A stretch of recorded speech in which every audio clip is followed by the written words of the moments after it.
All right, so you want to lose weight. Hopefully you started the ketogenic diet and you want to take your results to the next level. Well, you're already drinking water. Might as well add a few things to take it to the next level. The first thing to realize is that weight is a symptom. It's not the problem. It's not the cause. The underlying cause is too much insulin. A couple things about insulin that you may already know. This is just a refresher. Insulin is the main fat storing hormone. In the presence of even a little bit of insulin, you can't burn fat. So insulin prevents the burning of fat. And when you have too much insulin over time, you develop something called insulin resistance. Now, at first, you might think this is a good thing because insulin resistance sounds like you're resisting insulin, so you'll actually lose weight. But in reality, what happens with insulin resistance is the body overcompensates and it has to make a lot more insulin to penetrate this resistance. So people that have insulin resistance have a lot more insulin, okay? And that's the problem. And of course, you get insulin resistance by having too much insulin because your body is trying to protect you against too much of it. So it develops this barrier. But this whole thing gets worse over time unless the triggers to insulin are addressed. You may already know this, but there's three things that trigger insulin. Carbs trigger insulin, especially the more refined the carb is, like sugar. Also, eating triggers insulin. This is why frequent eating and snacks are really bad. But the third thing, which I just talked about, is having insulin resistance, okay? That is the thing that will just increase more insulin. And there's just one more really important thing that I want to explain to you. When you have insulin resistance, which the majority of the population has, and they get on a low-carb diet, they cut out carbs, eating no sugar, and then they check their blood sugars, and the sugar goes higher. Or, for example, they're a diabetic and the sugar just keeps going higher, but they're not eating any sugar. That sugar is coming from somewhere. It's coming from the liver. The liver is converting other things like fat, like protein, like ketones into sugar. This is called gluconeogenesis. And so the worse insulin resistance that you had going into this, the more you might find your blood sugars are still a bit high for a while. All you have to do is continue this program, push through it, do what I'm going to tell you next, and over time, that blood sugar will come down. But that extra sugar in your blood is not coming from your diet, it's coming from your liver making this other conversion. I should probably just mention one thing too. If someone is overweight, or they're a diabetic, or they have insulin resistance, there's going to be this, it's called a basal insulin level, like an underlying level of insulin that your body is operating off of just to keep things in check. That has nothing to do with what you're eating or whatever, but there's just going to be higher amounts of insulin flowing through your blood if you are overweight or you're diabetic or you have insulin resistance. So I just wanted to bring that up because some people expect the same weight loss as their spouse, but maybe their spouse doesn't have insulin resistance as bad. So because your basal or basic insulin levels are just higher than they should be because of years of insulin resistance, it's going to be a little bit tougher to lose weight initially compared to someone else who just doesn't have that level of insulin flowing through their bloodstream. The whole goal of this video is to hyper-focus on fixing this insulin resistance problem so you can lose the most weight possible in the shortest amount of time. So we want to compound things. We want to get you on the healthy version of the ketogenic diet.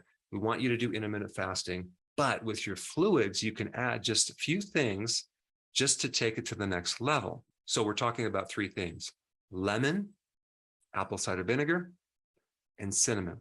Now, if you were to add just 2, maybe 3 of these drinks per day, you would see significant improvements in your program. And I'm talking about weight loss because you're addressing this insulin issue.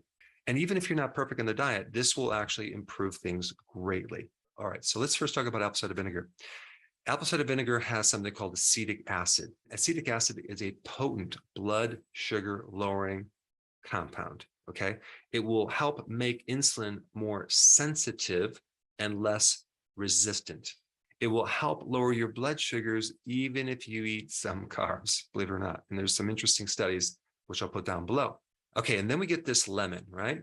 You can do either lemon juice, or a whole lemon.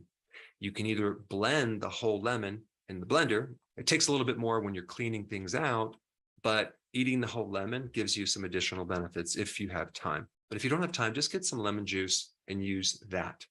So in lemon juice, you have various things. You have citric acid, you have phytonutrients.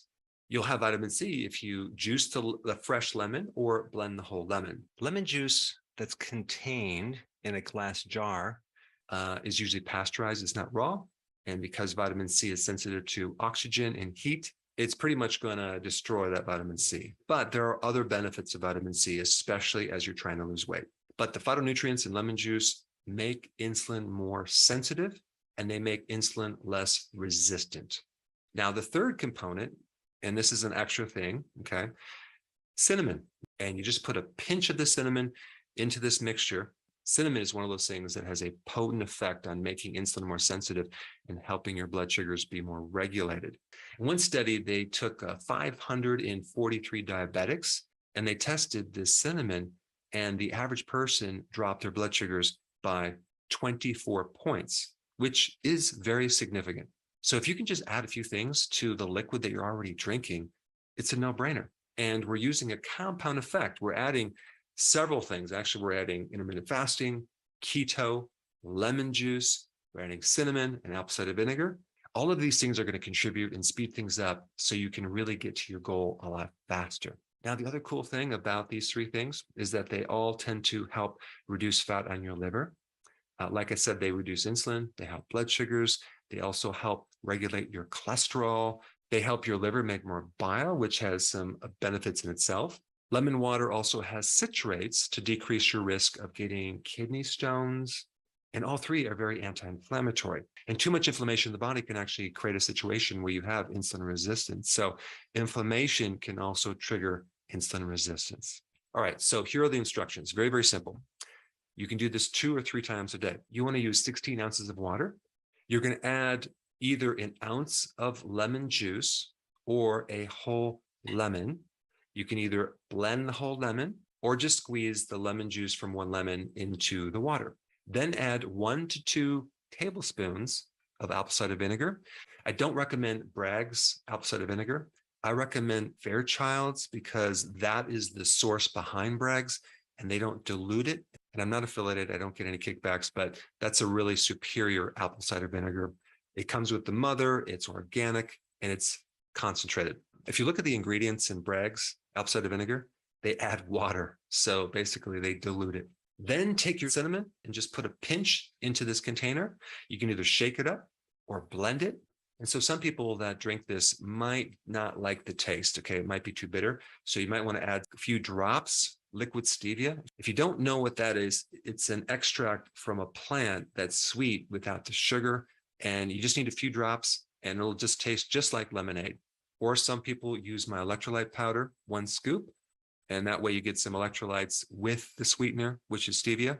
So after you mix this up, I would recommend drinking this before your meals. Now, if you're just doing 1 meal a day, first and second one are going to be on an empty stomach, and the third one will be right before a meal. Now, the next most important thing to understand is how to do the ketogenic diet, okay, step by step. And I put that video up right here. Check it out.